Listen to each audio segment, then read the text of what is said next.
Odprti oder oziroma oder na muzejski ploščadi je krasen primer solidarnosti in sodelovanja in podpore in pravzaprav tudi razumevanja potreb in ponudbe na drugi strani v mestu Ljubljana. Govorimo o odru, ki je trenutno deloval 2 meseca.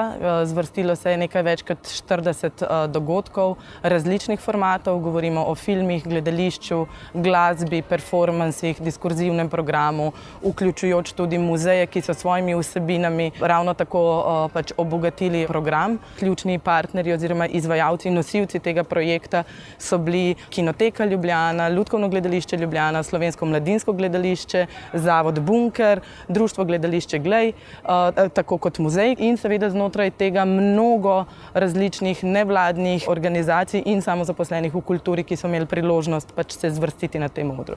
Torej govorimo res o široki paleti tako oblik, velikosti in zvrsti izvajalcev kot tudi vsebin. Tekom teh 2 mesecev je izkazala tudi solidarnost občinstva, ki so vse te dogodke v obdobju 2 mesecev redno obiskovali, pokali smo po šivih in seveda po vsaki taki pozitivni, lepi stvari ostaja želja in priokus, da bi se to še ponovilo, da bi se dogajalo in da bi seveda bilo tako dostopno kot v bistvu raznoliko obogateno tudi vnaprej.